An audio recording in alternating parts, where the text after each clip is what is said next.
Hola, ¿cómo están? Buen día a todos y todas. Bueno, hoy es una nueva mesa, continuamos con la consulta pública de la CRES más 5 sobre el eje de desafíos de la investigación científica, tecnológica, de la innovación para América Latina y el Caribe. Mi nombre es Leonel Korsunski, yo soy de la Universidad Nacional de Comahue, voy a estar coordinando, moderando bien esta mesa. Así que vamos a ir empezando por la cuestión del tiempo. La mesa, esta es la mesa 7 sobre el desarrollo de ecosistemas de innovación sociotécnica. Se apoyará en la transferencia de tecnología, la desagregación tecnológica y el cierre de brechas conectivas. La idea es discutir estos temas con los especialistas invitados y además de esta temática propia sobre la innovación sociotécnica, se busca reflexionar sobre los acuerdos de comercio mundial, los tratados de libre comercio y otros, y la soberanía cognitiva en nuestros países. Nos están acompañando Patricia Guti, que es secretaria de investigación de la Universidad Nacional de Quilmes, de Argentina, doctora en economía de la Universidad Autónoma de Madrid y es especialista en gestión de la ciencia, la tecnología y la innovación e investigadora y profesora de la Universidad Nacional de Quilmes. Ana Laura González, que es profesora en Ciencias de la Educación de la Universidad Nacional de La Plata, forma parte del CLACSO, del FOMEC, y forma parte del Sistema Latinoamericano de Evaluación Universitaria.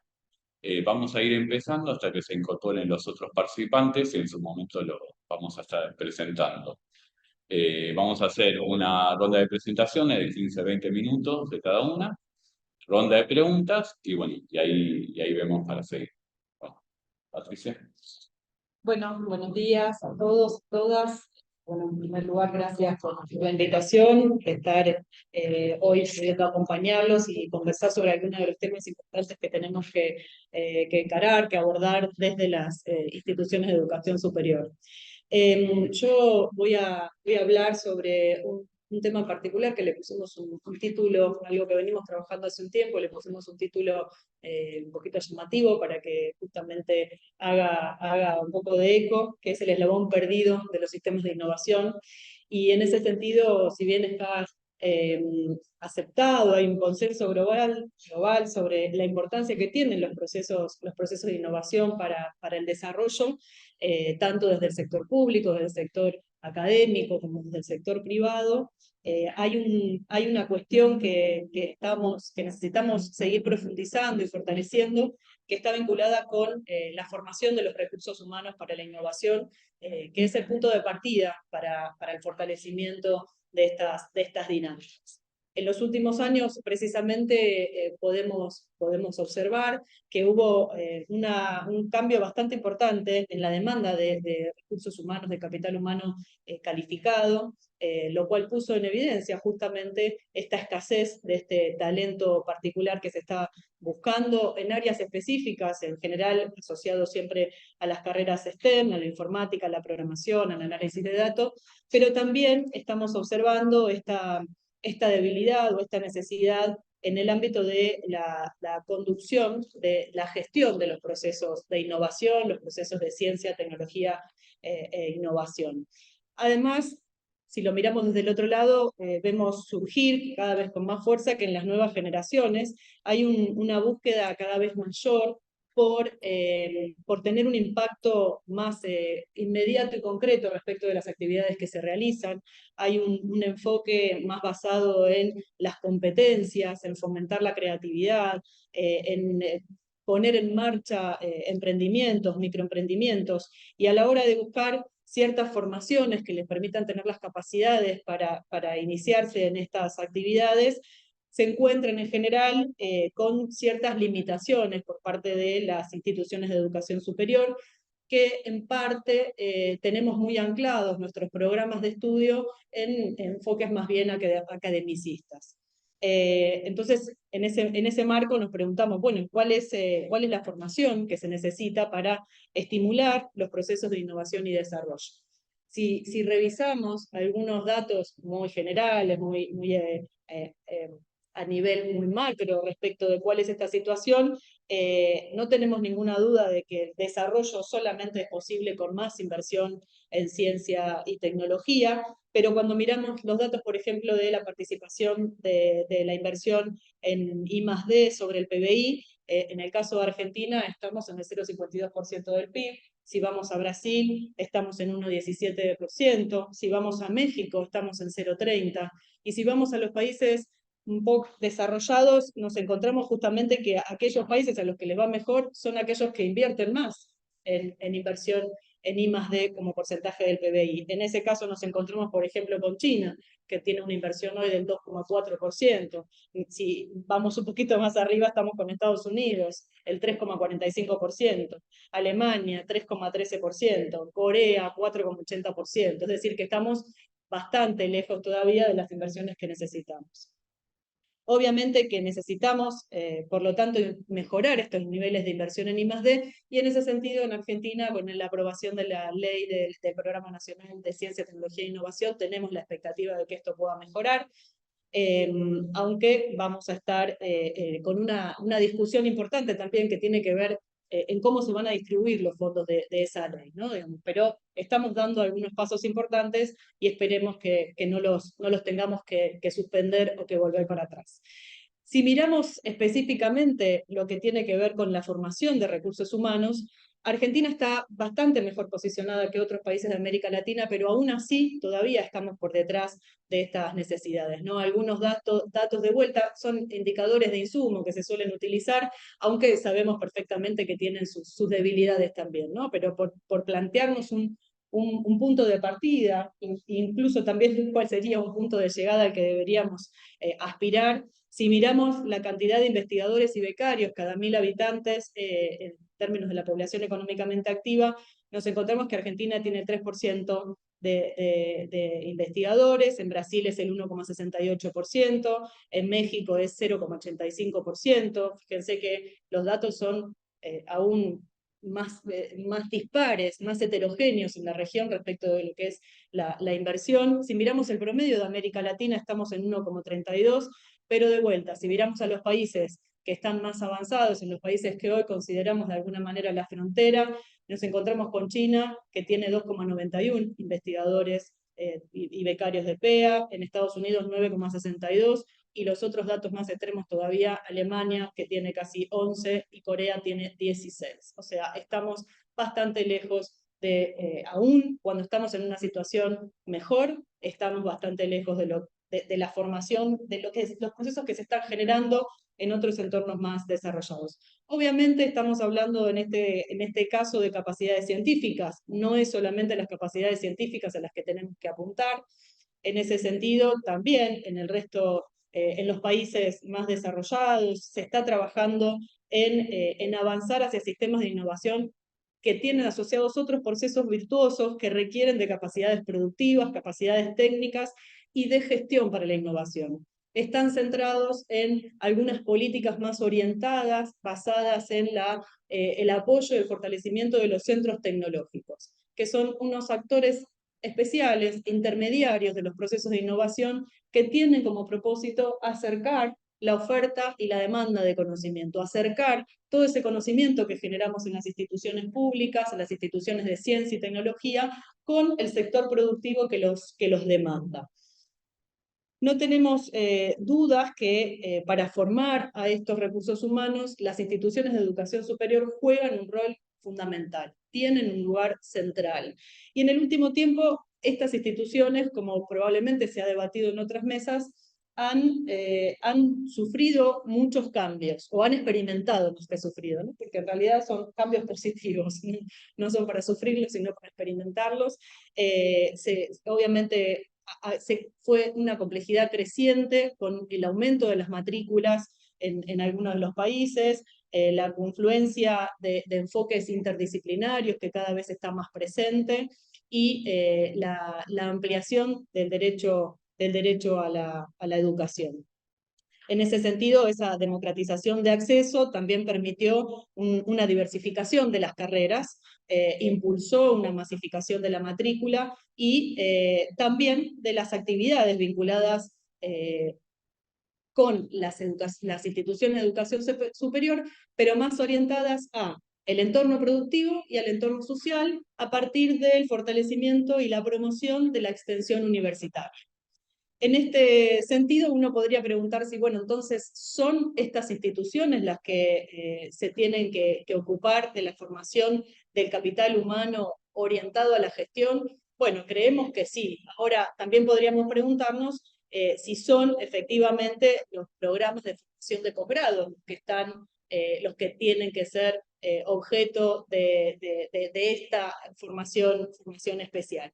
Y en ese sentido, si miramos también algunos datos bastante centrados en Argentina de lo que pasó en los últimos años, nos encontramos que entre el 2003 y 2015 hubo un fuerte proceso de inversión en becas y en ingreso a carreras en el ámbito científico y tecnológico, con un aumento que llevó en términos de becas de posgrado, becas para la realización de doctorados, un aumento que acumuló un 300% más de investigadores doctorales y un ingreso a carrera, particularmente en el CONICET, que es la institución principal científica y tecnológica, también muy importante, pasando de 3.600 investigadores en el 2003 aproximadamente a unos 9.000 en el 2015.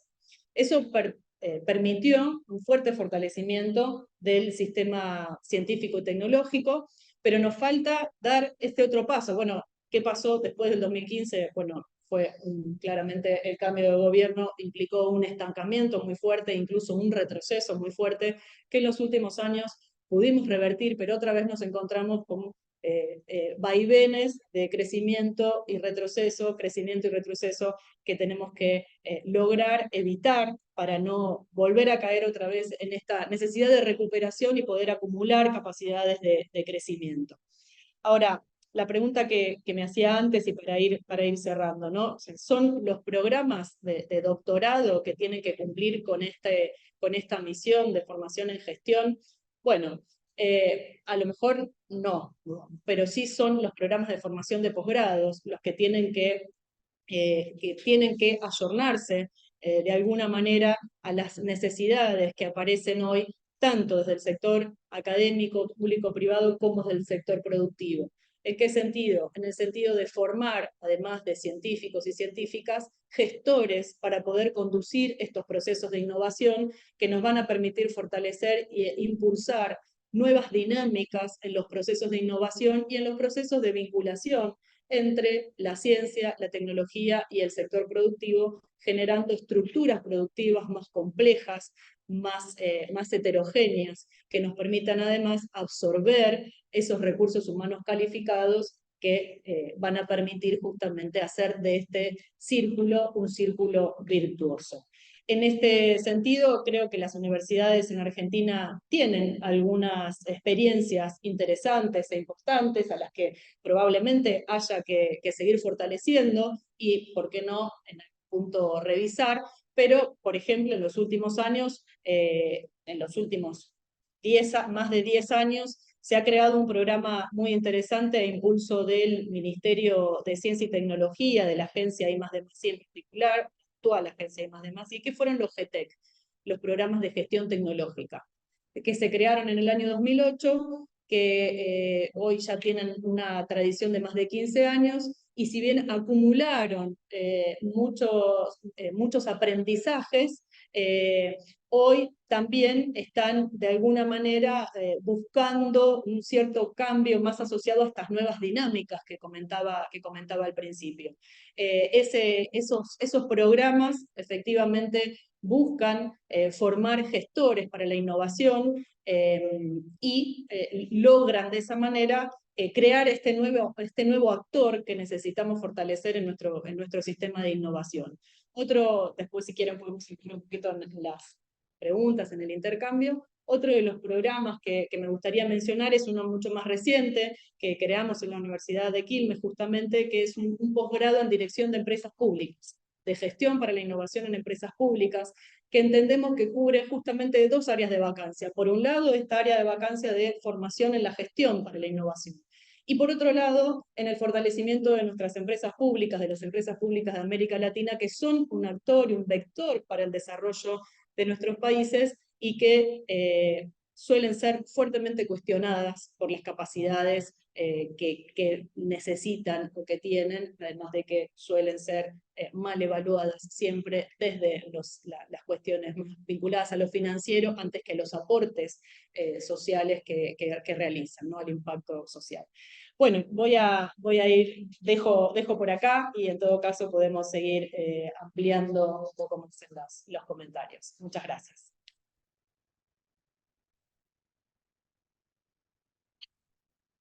Bueno, muchas gracias, Patricia. Bueno, si tienen comentarios, preguntas, por el chat puede ser, si no, acá presencial, vamos haciendo un intercambio. Ahora, Ana Luna González, disculpa, antes dije Ana Laura, lo más habitual. Ana Luna, Sí, buenos días. Sí, me pasa todo el tiempo, no te preocupes. Eh, más. que suele haber confusión con el nombre, no es inconveniente. Bueno, buenos días. Ahí se me Ahí, escucha ahí bien. se ve. Sí, sí, sí. Ah, y acá yo tengo que correr esto para que. Ahí va. Ahí también se ve bien la presentación.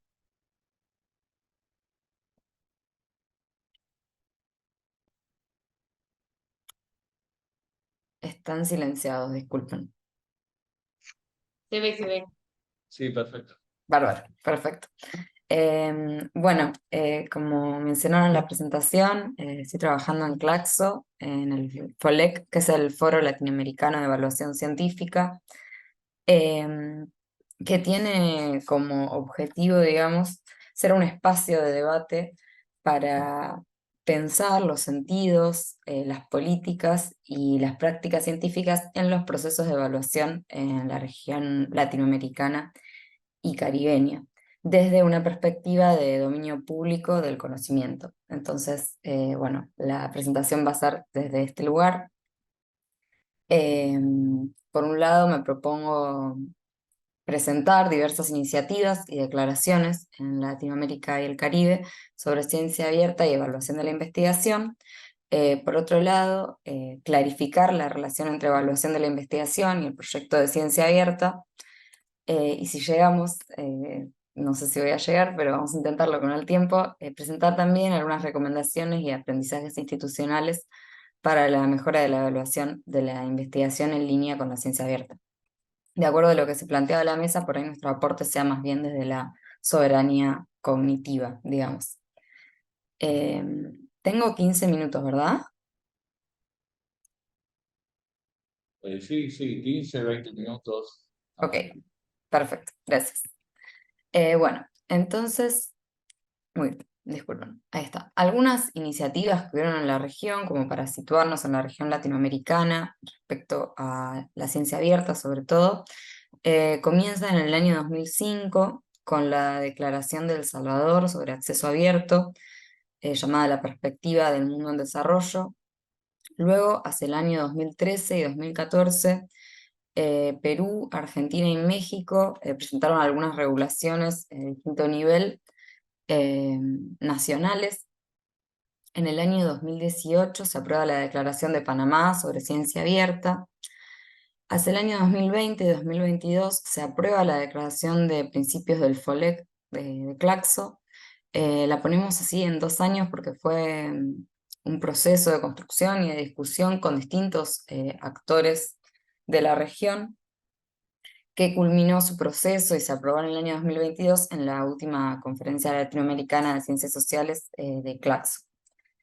Luego, en el año 2021, se aprueba la recomendación de ciencia abierta de UNESCO, que bueno, se aprueba también luego de una amplia consulta mundial y con el aval de muchos países, que esta recomendación es muy importante y se propone proporcionar un marco internacional para las políticas y prácticas de la ciencia abierta que reconozcan las diferencias disciplinarias y regionales en esta perspectiva, digamos.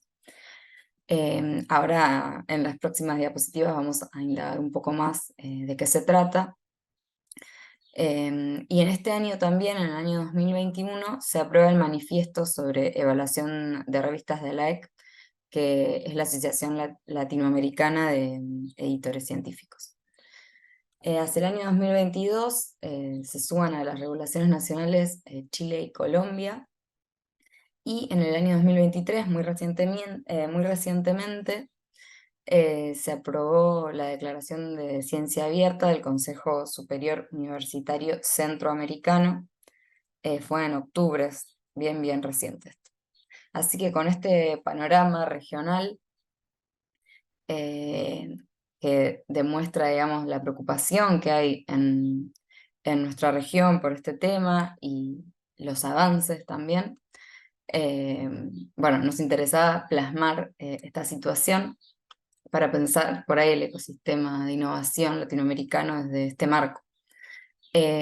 Respecto de la recomendación de ciencia abierta de UNESCO, solemos destacar desde Claxo algunos conceptos que hacen al fortalecimiento de la ciencia como un bien público. Estos son conceptos que están presentes en esta recomendación, como son que, bueno, que todas las personas, de acuerdo, sin importar, digamos, su condición, tengan las mismas oportunidades para acceder y contribuir a la ciencia abierta y beneficiarse de ella. Asimismo, la participación plena y efectiva de los agentes sociales y la integración de los conocimientos de las comunidades marginadas en la solución de los problemas de importancia social. También se propone fomentar la bibliodiversidad, que esto tiene que ver con los formatos de producción de las distintas disciplinas, que se suelen priorizar en los sistemas de evaluación unos sobre otros, pero bueno, justamente el concepto de bibliodiversidad viene a proponer que se respeten y sean, digamos, equitativos a la hora de evaluar todos los formatos de producción de conocimiento. Además, se propone alentar el multilingüismo en la práctica de la ciencia, en las publicaciones científicas y en las comunicaciones científicas. Esto tiene que ver con que el uso y la producción del conocimiento en idioma inglés no sea en sí mismo un mérito, sino que también se contemplen otros idiomas, como en nuestra región pueden ser el español y el portugués, pero también otras lenguas originarias de nuestros pueblos originarios, digamos, que puedan tener acceso al conocimiento que producimos en la región. Además, apoyar los modelos de publicación no comerciales y los modelos de publicación colaborativos que no cobren APC, digamos, que no cobren por publicar, pero tampoco por leer. Esto también lo llamamos acceso abierto diamante, es una vía de publicación muy desarrollada en América Latina, y también promover infraestructuras de ciencia abierta no comerciales. Además, armonizar los incentivos en favor de la ciencia abierta y que los sistemas de evaluación tengan en cuenta el amplio abanico de misiones que forman el entorno de la creación de conocimientos. Bueno, ahora bien, habiendo presentado el panorama regional, las iniciativas y los avances que hubieron en esta materia, de qué va también la ciencia abierta, destacando estas cuestiones de la recomendación de UNESCO, nos gusta plantear la pregunta de por qué importa reformar la evaluación de la investigación para promover la ciencia abierta. Y es una pregunta que a mí me gusta responderla con otras, que tienen que ver con preguntarnos de quién es el conocimiento científico actualmente, quiénes acceden, para quiénes producimos, qué rol ocupan los actores no académicos en la producción del conocimiento, es decir, distintos actores de la sociedad, y qué, quiénes, cómo y para qué evaluamos, quiénes participamos de esta evaluación, ponderando qué cuestiones, etcétera, y otras preguntas que, bueno, también les invito a pensar en esta línea.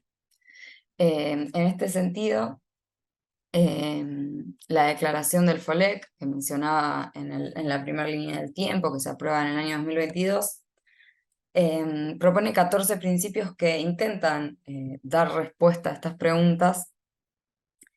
Están organizados en 3 ejes y, bueno, los voy a ir describiendo brevemente como para presentar de qué va esta declaración, que siempre está alineada a pensar, insisto en esa cuestión, ¿no? A pensar el conocimiento y la producción de conocimiento desde el dominio público y alineado a la ciencia abierta. Por un lado, pensar la ciencia con relevancia social, que esté alineada también a los derechos humanos, a fortalecer la democracia, desde una perspectiva ética de la ciencia también, pero con relevancia social pensando también en las agendas locales de investigación de cada territorio, de cada estado. Esto también tiene que ver con el contexto en el que surge la declaración, que coincide ese bienio de pandemia que nadie quiere recordar mucho, pero tiene que ver con que en este contexto hubieron distintas iniciativas mundiales y de organismos internacionales que cuestionaron las barreras comerciales de acceso al conocimiento. Bueno, además, esta declaración propone una ciencia abierta y una evaluación cualitativa, es decir, no ponderar tanto una evaluación cuantitativa, que haga mayor hincapié en el factor de impacto, sino pensarla cualitativamente. También se propone la ponderación del trabajo en equipo, entendiendo que la producción de conocimiento es colectiva más que individual. Por otro lado, acá lo resumimos como participación de la comunidad científica, que hace referencia a que la comunidad científica pueda recuperar el control sobre los procesos de evaluación y sus indicadores, también revisando el rol que se le da actualmente al factor de impacto, ¿no? Que, bueno, como decía anteriormente, afecta a la autonomía local y desalienta las prácticas alineadas al acceso abierto, a la interacción con la sociedad, mismo a las prácticas de ciencia abierta. Bueno, por otro lado, la utilización de indicadores regionales, nacionales e internacionales, de acuerdo al formato, digamos, de la producción. También la inclusión de actoras, bueno, decimos actoras para visibilizar también el rol de las mujeres en la ciencia, y, bueno, actores extraacadémicos, que tiene que ver con que estas personas que no necesariamente forman parte actualmente de los sistemas de evaluación, que no participan de la instancia de evaluación, sí puedan tener un lugar y también en la definición de los temas y de las agendas locales. Por otro lado, redefinir el impacto, también contemplando las particularidades y los formatos de la producción científica de las ciencias sociales, las humanidades y las artes. En este sentido, también la declaración surge pensando cómo los sistemas de evaluación por ahí priorizan algunas, no sé si priorizan, pero están por ahí más bien mejor ponderados los formatos de producción de conocimiento de otras ciencias que no necesariamente se corresponde con los de las ciencias sociales, las humanidades y las artes. En este sentido también nos interesa pensar el impacto y cómo lo comprendemos, digamos, cómo lo definimos. Por otro lado, ay, disculpen que yo no estoy mirando el chat. Ah, ahí está. Aparece nuevamente la idea del multilingüismo, contemplando lo mismo que decíamos en la recomendación de ciencia abierta, digamos, que para nuestra región la producción de conocimiento en inglés representa una distancia con nuestros pueblos, ya que no necesariamente tengan acceso a este idioma, no representa, tampoco es un idioma oficial en la mayoría de los países, y la producción de español y portugués sí puede acercarnos, digamos, a nuestras sociedades, a los distintos actores de nuestra sociedad, como también las lenguas de los pueblos originarios. Por otro lado, la revisión por pares tiene que ver con ponderar esta actividad que se suele hacer dentro de las actividades académicas, pero por ahí no está necesariamente contemplada como una actividad. Así que esa es la invitación, digamos. Por otro lado, que la evaluación sea evolutiva, participativa y transparente, que represente un aprendizaje para las personas que eh, hacen a esta instancia de evaluación entre evaluados y evaluadores.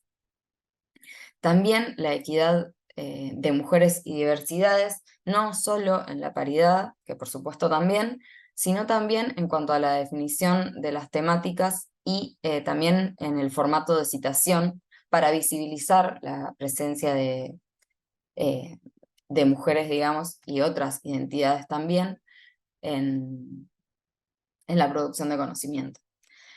Por otro lado, la inclusividad de etapas tempranas tiene que ver con no, digamos que a la hora de evaluar se contemple las condiciones, digamos, y la situación de quienes están comenzando sus carreras académicas y se puedan tener en cuenta políticas de inclusión al respecto. También evaluar las trayectorias de manera integral y diversa, contemplando las distintas funciones que se pueden tener en la tarea científica, digamos, ya sea la docencia, la extensión, la vinculación, la interacción con la sociedad. Y por último, una evaluación situada que tiene que ver con no utilizar indicadores de citación extraídos de bases de datos limitadas en su alcance geográfico, lingüístico y disciplinar. A ver cómo estamos de tiempo. Bueno.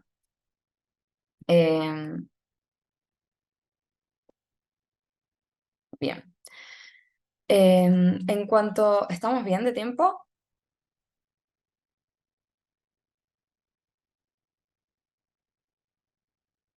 Sí, estamos bien. 5 minutos más. Dale. Bueno, entonces voy rápido. En cuanto a las recomendaciones, por ahí algunas cuestiones vinculadas al financiamiento y cómo dirigimos los recursos públicos. Sería interesante pensar esto alineado al proyecto de ciencia abierta que podría contemplar un plan de datos abiertos de investigación con protección de datos personales que comparta, digamos, información temprana y registros reutilizables. Esta cuestión de la reutilización es fundamental en la ciencia abierta, como también la apertura, es decir, cómo publicamos, por eso hacemos mucho hincapié en el acceso abierto, que es uno de los tantos componentes de la ciencia abierta, y también en la colaboración. Si estamos pensando en una producción de conocimiento vinculada a los distintos actores sociales, no solo académicos, bueno, esta cuestión es indispensable, digamos. Además, el financiamiento de instrumentos de promoción y capacitación en ciencia abierta y ciudadana y las modalidades de acceso abierto, digamos que la producción que está realizada con fondos públicos sí está disponible en acceso abierto. Bueno, esta parte la voy a pasar, así ya cerramos. Los aprendizajes institucionales tienen que ver con la diversidad de enfoques de evaluación de la investigación, en diálogo con trayectorias en CTI e instrumentos y procesos existentes. También tienen que ver con los cambios incrementales que armonicen y coordinen políticas y metodologías hacia principios compartidos de ciencia abierta y otros componentes complementarios u opcionales. También que se contemplen las infraestructuras interoperables, sostenibles, que apoyen la biodiversidad y el multilingüismo. Estos dos conceptos también son muy importantes, los venimos repitiendo. Y por último, el apoyo financiero a la apertura de publicaciones y datos de investigación y a la infraestructura necesaria y formación de recursos humanos calificados. Bueno, para cerrar, efectivamente, bueno, nos interesa afirmar esta cuestión de que la reforma de la evaluación sí importa para promover la ciencia abierta en relación a cómo se evalúa actualmente. Y también pensar en esta cuestión de la relación entre el conocimiento producido con fondos públicos y la soberanía cognitiva. Además, pensar también que la colaboración con otros agentes sociales, con otros actores y actrices sociales, hacen a la legitimación de la ciencia, la universidad del conocimiento, algo que por ahí puede haber discursos que actualmente los pongan en duda, pero cuantos más seamos participando de la producción del conocimiento, muchísima legitimidad más vamos a tener. Entonces, en ese lado también le vemos una característica muy positiva a la participación de distintas actores sociales en la producción de conocimiento, pensando también en las agendas locales. Así que bueno, muchas gracias y seguimos escuchando a la mesa.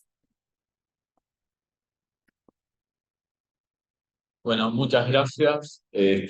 Bueno, vamos a seguir. Después hacemos una ronda de preguntas al final, ya casi el tiempo, y vamos a terminar 10:30 de acá de la Argentina. Bueno, Alexis Mercado, si está. Alexis es profesor emérito del Centro de Estudios del Desarrollo CENDES de la Universidad Central de Venezuela, profesor de la Universidad Central de Venezuela en estudios de la ciencia, tecnología y sociedad, doctor en estudio de la ciencia del Instituto Venezolano de Investigación Científica y máster también en política de ciencia y tecnología de la Universidad Federal de Campinas, Brasil. Así que, Alexis, ahí a ver si se escucha. No se escucha ahora. Hola, no se está escuchando, perdón.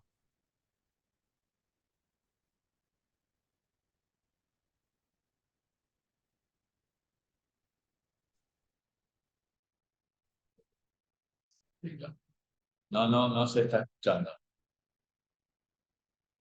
Ahí. ¿Querés desconectarte y volver a entrar? Ok. Si querés, si no podemos solucionarlo, vamos con la otra presentación y después empezamos. Ahí estamos. Ok, perfecto, gracias. Bueno, por favor, les ruego me disculpen por el retraso, pero hemos tenido problemas acá con la conectividad.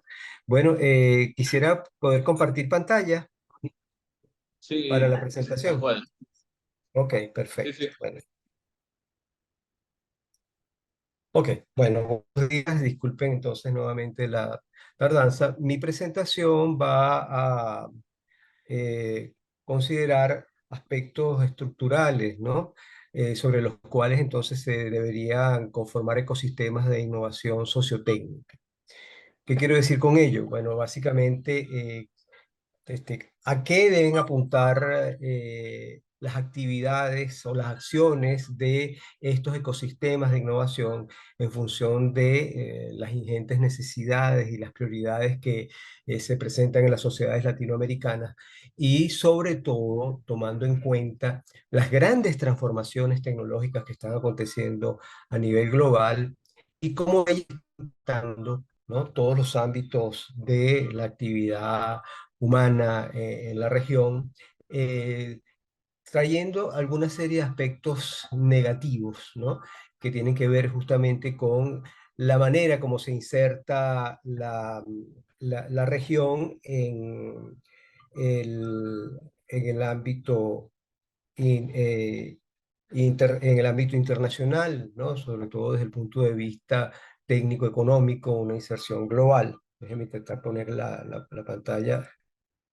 Ok, bueno, esto muy rápidamente, lo que quiero destacar con esta primera lámina, que es muy compleja, es destacar que toda la estructura el basamento institucional y cognitivo del desarrollo se fundamentó en la idea fuerza del paradigma del crecimiento continuo. Independientemente de que en los diferentes momentos hubo ideas político-económicas muy diferentes a inicio de la industrialización, el desarrollismo, el estructuralismo, después la desindustrialización, el neoliberalismo en los 80, después hubo toda esta discusión a inicios de siglo del neodesarrollismo versus el aperturismo, ahora que se está planteando en la actualidad. Entonces, allí es donde tenemos que pensar justamente cuál es el sentido que deben tener estos ecosistemas de innovación sociotécnica. Estamos en una situación de transición. Obviamente hablamos que hubo una transición desde un paradigma tecnoeconómico, intensivo en materiales y energía, a uno de la microelectrónica, que paradójicamente no puede ser intensivo en el uso de materiales y energía, y ese es uno de los grandes problemas contemporáneos. Entonces, bueno, ¿qué se plantea en términos de la emergencia o no de un nuevo paradigma y qué nos plantea eso a nosotros en términos de desarrollo de capacidades científicas y tecnológicas? Y en ese sentido, yo creo que la transición energética, como condicionante de la transición ecológica, es fundamental para repensar estos ecosistemas de innovación. Especialmente por las circunstancias, insisto, en las que se encuentra América Latina. Entonces, bueno, evidentemente hay una serie de determinantes que son clave, obviamente los determinantes económicos, determinantes tecnológicos y científicos, y ahí es donde tenemos uno de los grandes nuevos órganos del asunto, la crisis socioambiental, que además es mucho derivada de las consecuencias de todos estos cambios y estas disrupciones tecnológicas con efectos particulares sobre la región. La institucionalidad es algo demasiado importante, ¿no? Como los cambios institucionales, una institucionalidad adecuada a ciertos modelos productivistas que contribuyen a la inserción asimétrica. En otros casos, el debilitamiento institucional, ¿no? Que se registra en muchos países, por ejemplo, en el ámbito de la regulación ambiental. El caso de Venezuela es extremadamente crítico en ese sentido, pues implican en impactos muy negativos desde el punto de vista socioambiental. Y por último, las respuestas sociales que uno viene observando en función de el desplazamiento que puede existir de comunidades, los cambios sobre muchos hábitos y tradiciones económico-productivas regionales que son fuertemente afectadas por las nuevas demandas de explotación de recursos naturales. Obviamente, esto implica, ¿no? Una agenda y considerar qué actores y qué demandas van a incidir en la estructuración de los sistemas de innovación sociotécnica. Bueno, entonces, dentro de los determinantes económicos, evidentemente voy a insistir en el tema del crecimiento continuo, porque, y los vamos a ver un poco más adelante con algunos indicadores que son realmente preocupantes. Luego, si estamos o no ante la transformación y o la ampliación de la matriz energética con las consecuencias que va a tener o que está teniendo desde el punto de vista de crecimiento o no de la economía, reprimarización, todo el problema de si efectivamente se está generando un cambio positivo en términos de la generación de emisiones por la desplazamiento o no de energías fósiles hacia otras fuentes de energía, y eso está ligado con la siguiente tendencia, que es la evolución de las fuentes tradicionales y alternativas que nos dicen las cifras, ¿no? Con relación a eso, efectivamente estamos ante una sustitución de energía o qué es lo que está aconteciendo realmente dentro de la matriz energética. Y como ya señalé en una oportunidad, la reprimarización y el extractivismo en América Latina, fundamentalmente en torno a los materiales de la transición energética. Entiéndase en torno al litio, entiéndase en torno al al coltán, que contiene el tántalo, que es uno de los elementos fundamentales, pero también de elementos tradicionales que son claves, como el cobre, ¿no? Incluso el cobalto, donde hay algunos países que tienen importantes materias primas. Desde el punto de vista tecnológico, científico, obviamente tenemos que tomar muy en cuenta todas estas transformaciones, las disrupciones tecnológicas y el papel que puedan estar teniendo las tecnologías convergentes en el ámbito de la energía. Recuérdense entonces básicamente la nanotecnología, la biotecnología, muy especialmente las tecnologías de la información y la comunicación y las ciencias del conocimiento. Una pregunta que nos hacemos es que efectivamente ante estas disrupciones tecnológicas, si se están o no transformando los sistemas tecnológicos de la energía. Esto es un punto muy importante porque efectivamente hay cambios muy importantes tecnológicos a lo interno de los sistemas, por ejemplo, el sistema de producción de energía eléctrica o de manera más general de energía. Hay cambios muy importantes. Está el desplazamiento, por ejemplo, de las energías sobre combustibles fósiles o el desplazamiento o surge, ¿no? un boom tecnológico, ¿no? En torno a la generación, la transmisión y la acumulación y el uso de la energía hacia los sistemas alternativos, bien sea desde el punto de vista de generación, eólico, fotovoltaico, los sistemas de acumulación, donde ahí efectivamente puede estar un elemento central que es la acumulación de energía a través de las baterías, y las nuevas formas, bueno, que sería ya entonces la sustitución, por ejemplo, del motor de combustión interna por el motor eléctrico y múltiples usos, ¿no? Bueno, pero observamos que hay transformaciones tecnológicas, pero la estructuración y las dinámicas de estos sistemas tecnológicos no están cambiando, ¿no? Siguen siendo altamente concentrados. Anteriormente podemos pensar, bueno, sí, existen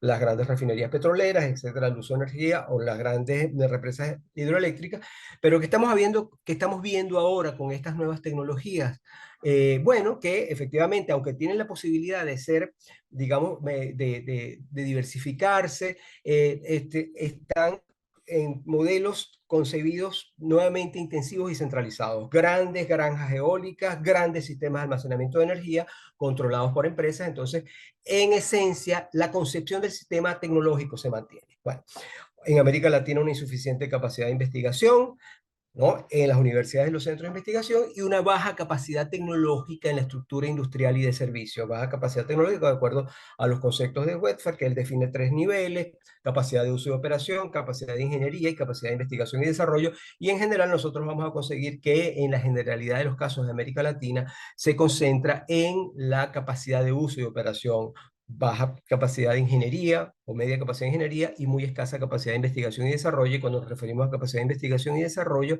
es la capacidad de generar conocimiento propio, novedoso, adecuado a los requerimientos, a las características y a las necesidades particulares de nuestro país. Y eso entonces nos lleva a analizar o a concluir que hay un evidente aumento de las asimetrías, ¿no? Que yo no sé si son brechas como se plantea ahí, o realmente son espacios muchísimo más grandes, ¿no? Son farallones muy grandes de diferencia con relación a lo que se está manejando. Bueno, la crisis socioambiental, ya hemos hablado de eso: el calentamiento global, el aumento de los eventos climáticos extremos, ¿no? Eso definitivamente es una variable que está presente, aun cuando se habla mucho de la necesidad de mitigar y de los esfuerzos que se están haciendo, pero vamos a ver que son insuficientes. Obviamente un aumento de las desigualdades, una exclusión, pérdida de patrimonio sociocultural. Entonces fíjense que allí entonces están entrando ya variables claramente sociales, ¿no? Y económicas.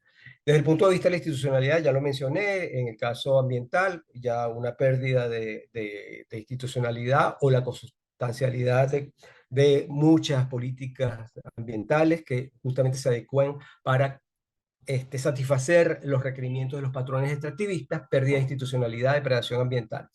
Y la institucionalidad de la ciencia y la tecnología, entiéndase del ámbito de las políticas públicas, una escasa centralidad desde el punto de vista social y debilidad de sus capacidades de incidir efectivamente en la sociedad. Y en las respuestas sociales, bueno, defensa del patrimonio ecológico y sociocultural, que las comunidades se organizan, se defienden, y creo que son algo, cuestiones que hay que rescatar y que hay que visibilizar, básicamente como una resistencia a la desaparición de prácticas socioproductivas y también socioculturales locales. Bueno. Ok, entonces, bueno, entonces planteamiento: estamos ante una matriz energética.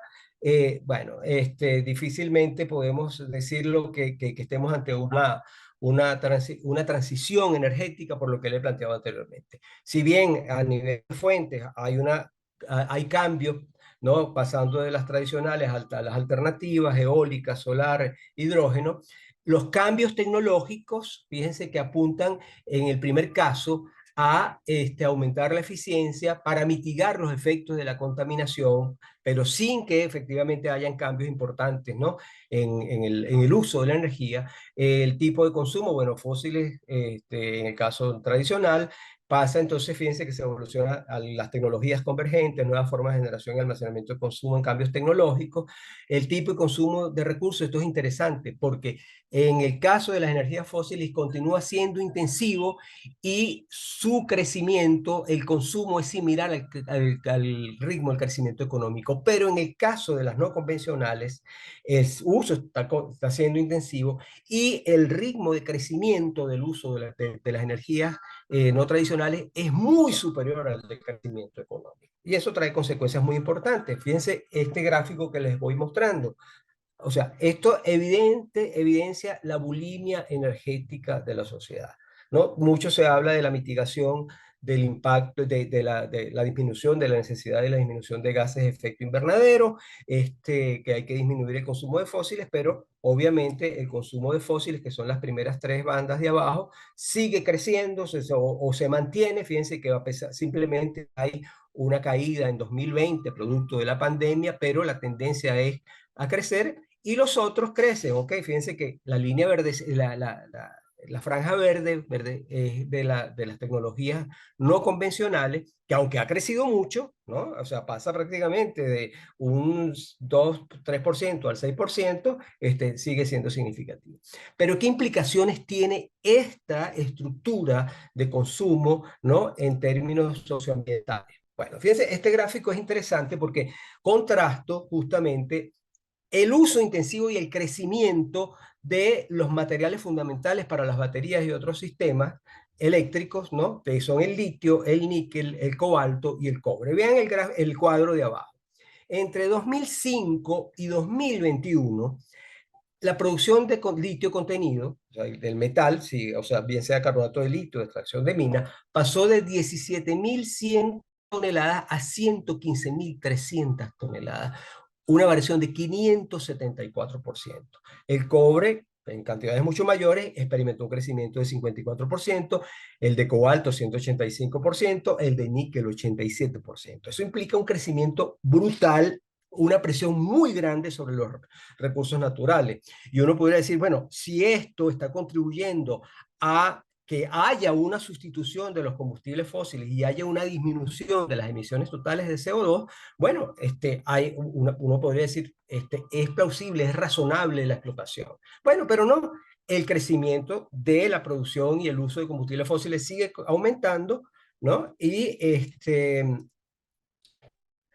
sigue aumentando, y fíjense entonces que las emisiones de CO2 siguen aumentando. Pasó de 22,4 miles de millones de toneladas métricas anuales en 2005 a 36,95. ¿Y qué nos dice esto, señores? Que esto es absolutamente insustentable. No estamos mitigando la emisión de gases de efecto invernadero con efectos terribles, como indican los últimos estudios, están señalando, por ejemplo, que si no hay una disminución extraordinaria, que es imposible, de los gases de efecto invernadero, vamos a tener superado el escenario de 1,5 grados centígrados y probablemente el de 3 grados centígrados con consecuencias nefastas. Pero aparte de eso, entonces, si no estamos logrando eso, estamos generando una explotación extraordinaria de otros recursos naturales con las presiones socioambientales que eso conlleva. Entonces, ¿cuál es el mensaje? Es absolutamente insustentable. Entonces, esto nos lleva justamente a plantearnos la necesidad de o cómo vamos a pensar la conformación de estos ecosistemas de innovación sociotécnica. Obviamente tienen que haber respuestas necesarias de los actores de política, ¿no? De las políticas, estamos hablando política de ciencia y tecnología, política ambiental, política internacional, integración, coordinación de las políticas, evidentemente apuntando a cómo incrementar la capacidad de negociación. Esa capacidad de negociación, ese incremento de la capacidad de negociación viene necesariamente ligada al desarrollo de nuevos conocimientos, fortalecimiento de capacidades de investigación, ciencia, tecnología, y eso tiene que ser en base a un refuerzo muy importante de la calidad y la cantidad de la educación en todos los niveles. Incrementar la cooperación interregional. Nosotros lamentablemente le tenemos en América Latina alergia a la cooperación. O sea, uno ve las experiencias de la Unión Europea, ve las experiencias de otras regiones, y nosotros, a pesar de que tenemos un lenguaje común y toda una cantidad de cosas, imposible o prácticamente un desideratum pensar que se llegue efectivamente a acuerdos claros de cooperación. una de defensa de los recursos naturales. Fíjense, por ejemplo, por allí a inicios de la década pasada se planteó desde la UNASUR la creación de una OPEP de los recursos naturales para pensar justamente en la defensa de los recursos en términos de una utilización racional, de discutir precios, y eso efectivamente no avanzó. Bueno, fíjense por ejemplo el caso del litio. El caso del litio estuvo experimentando aumentos sostenidos hasta el año pasado. El año pasado se ubicó en $39.000 de la tonelada, el carbonato de litio de sales.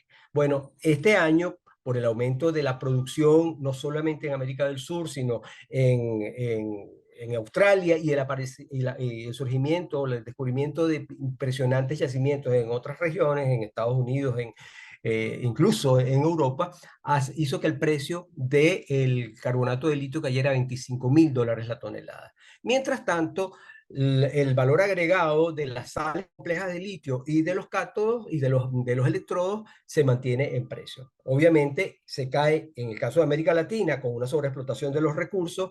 Cada vez Chile está produciendo más y exportando más. Argentina cada vez está produciendo y exportando más, o extrayendo más que produciendo, extrayendo carbonato de litio. Y Bolivia lamentablemente se dio, y ahora también, bueno, va a aumentar considerablemente sus importaciones del commodity. Eso nos implica que se está reforzando la estructura primaria exportadora. Bueno, de los actores de ciencia y tecnología, bueno, obviamente tienen un papel muy importante en procurar integrar otras formas de hacer y conocer. Creo que es una cuestión que todavía está hay una deuda muy grande en la agenda de los actores de ciencia y tecnología. Eso implica mayores esfuerzos de investigación y también mayores esfuerzos de investigación, desarrollo e innovación en las tecnologías convergentes. Ajá, sí, estoy terminando. Justamente tecnologías convergentes que estén sobre todo adecuados a los contextos de aplicación. La cooperación interregional, procurar interacción con pares del... Ajá, sí, estoy terminando. Sí, si podemos ir redondeando Sí, la esta es la idea. última, ya, sí, bueno, por eso estoy cerrando. La Ok. cooperación regional, la cooperación con pares de la región, obviamente hubo un enfoque transdisciplinario, ampliación de la discusión de saberes.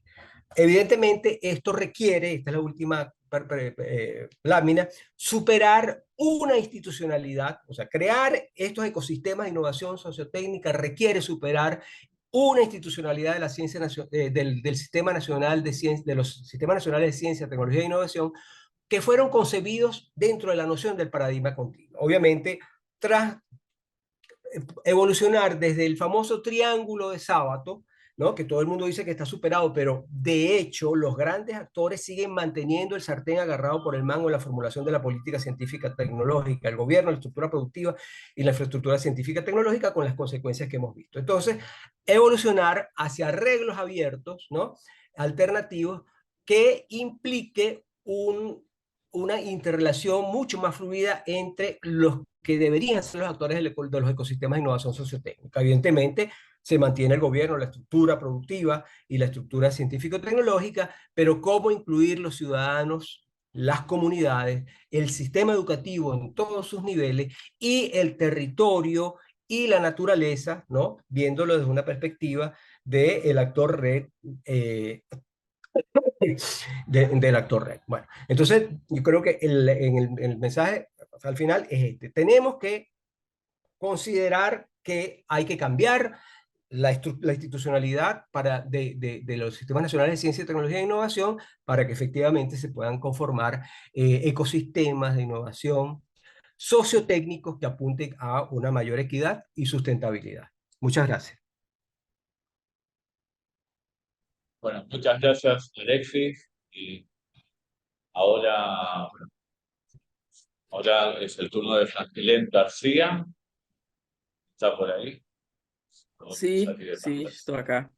Ok, perfecto. Bueno, ella es directora de la Sociedad Brasilera para el Desarrollo, para el Progreso de la Ciencia. Es profesora e investigadora de la Universidad Federal de Campinas en Gestión de la Innovación y la Tecnología y es doctorada en Ingeniería Eléctrica de la Universidad Federal de Paraíba. Así que, bueno, adelante, Francilén.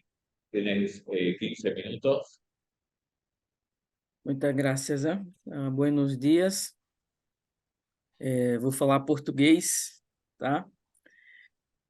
Bom, primeiro agradecer aí o convite de estar aqui com vocês, discutindo os ecossistemas de inovação e muito fortemente a questão relacionada aos impactos tecnológicos e sociais, né? E, obviamente, as mudanças que nós estamos enfrentando por conta de novas dimensões, novos desafios nos últimos anos. Eu gostaria de trazer a minha fala pegando um pouco da fala final do Alex, onde ele traz a necessidade de se pontuar novos modelos de governança, novas estruturas de financiamento e de relacionamento para os nossos ecossistemas, né?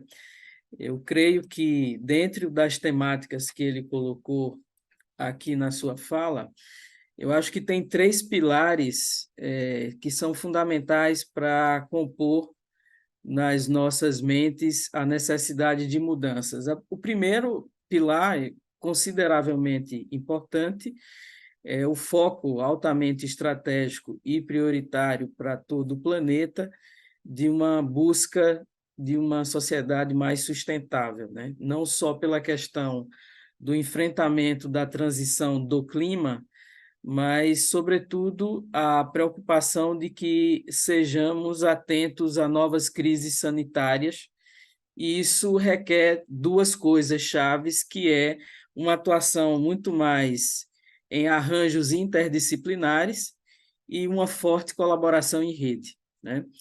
Então, imagino que um dos pontos de mudança das ações dos ecossistemas, e eu vou dar alguns exemplos do que a gente tem feito aqui no Brasil, olhando inclusive para essa relação da América Latina e Caribe, procurarmos em agendas prioritárias essa cooperação, novos arranjos multilaterais, olhando muito para essa forte questão da interdisciplinaridade e dos arranjos institucionais que possam advir daí.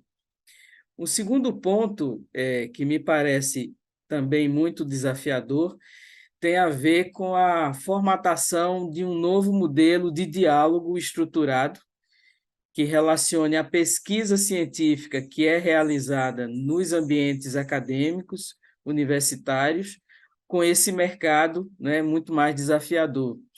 Então, nós estamos, nesse momento, nos debruçando e buscando os novos modelos de parceria, incluindo não só agendas regionais, como agendas que tenham a presença multilateral, né, de vários países, facilitando aí a priorização de agendas comuns.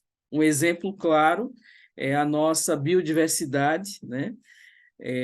Os países amazônicos hoje muito mais atentos a como fazer o enfrentamento com sustentabilidade dessa biodiversidade. E esse também é um ponto importante para essa reformulação dos nossos ecossistemas.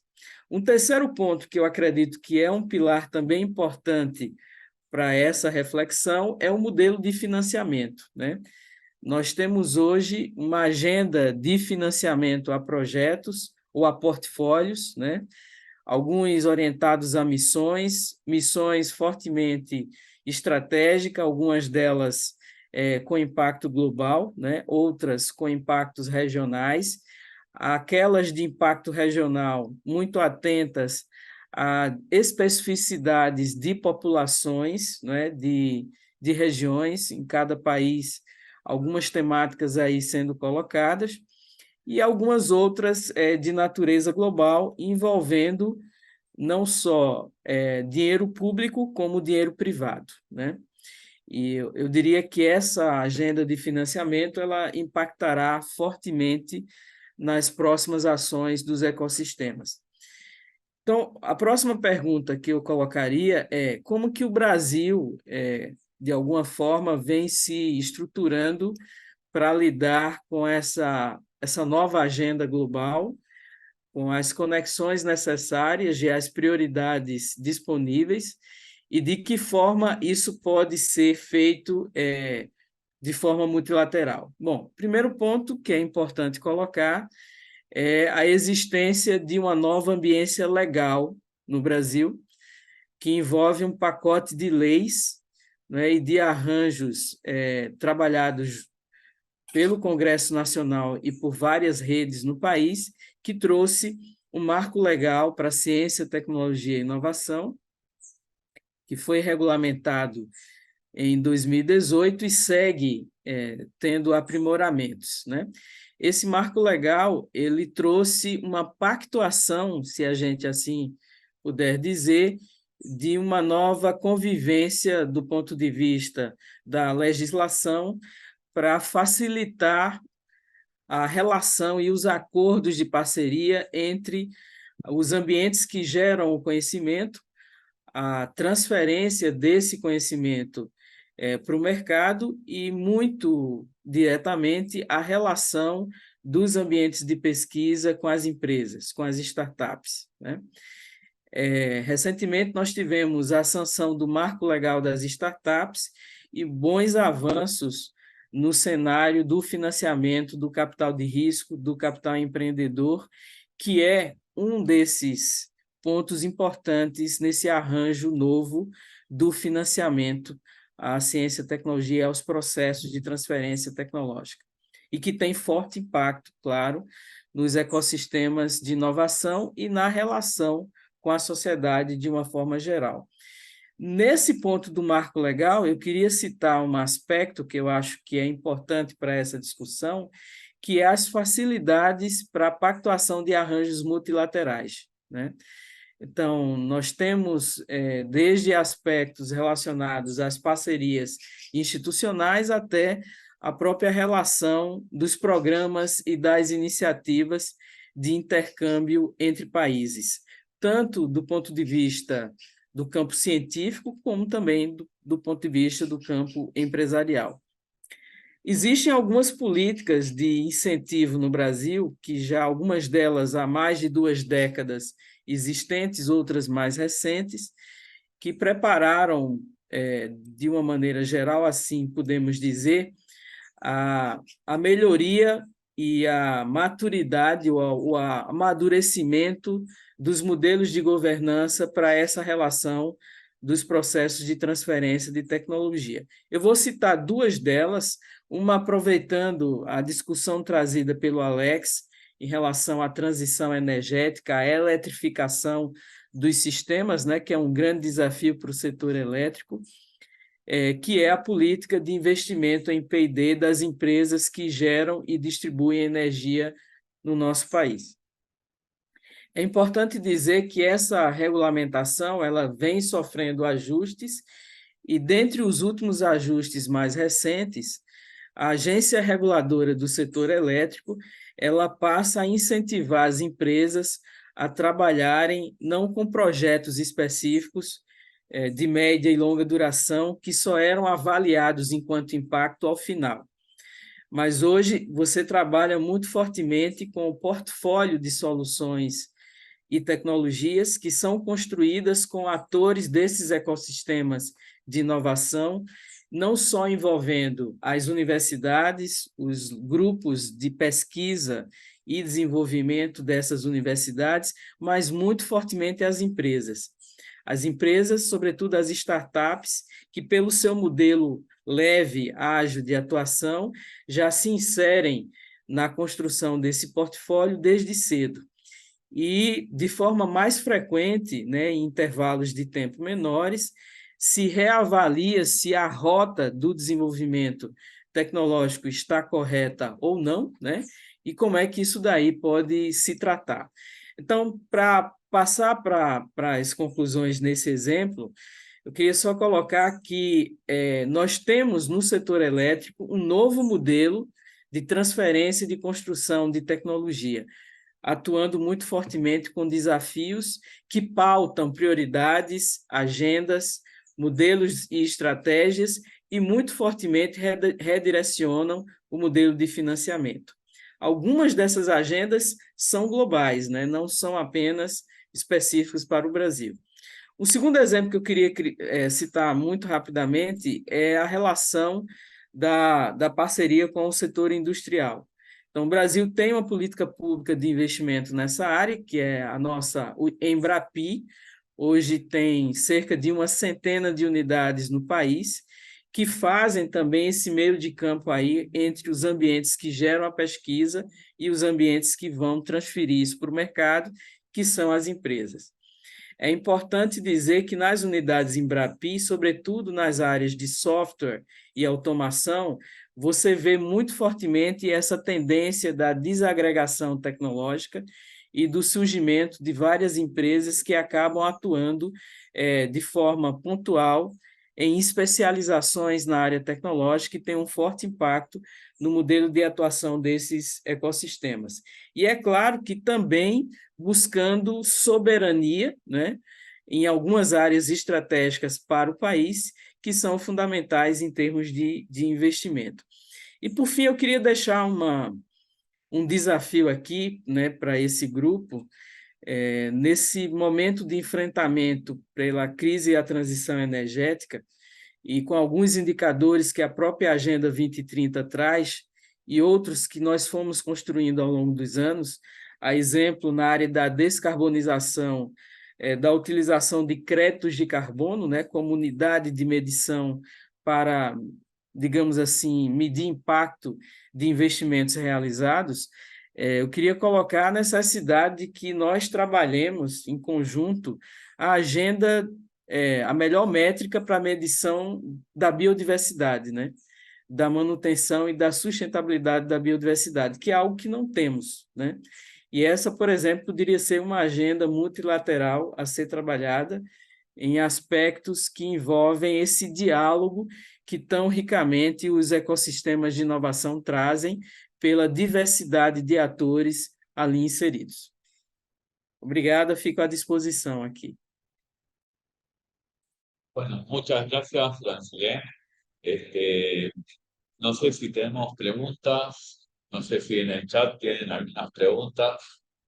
La verdad, en función del tiempo, vamos a ir cerrando, pero la verdad, muy interesante. En realidad es para seguir debatiendo, preguntando, porque son diferentes perspectivas sobre la soberanía cognitiva en América Latina, sobre todo sobre la transferencia tecnológica, ¿no? Porque se tocaron cuestiones sobre la formación de recursos humanos, sobre el tema de ciencia abierta, temas en cuanto al desarrollo de la ciencia abierta, los modelos de financiamiento, en este escenario de transición energética ecológica y sociotécnica, la verdad es interesante, sería mejor estar en una mesa discutiendo, pero bueno, en función del tiempo, vamos cerrando, no sé si tienen preguntas.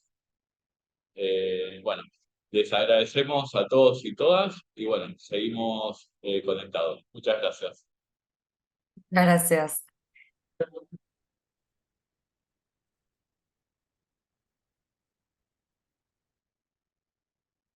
Hasta luego, buenas tardes, buenos días, gracias. Gracias.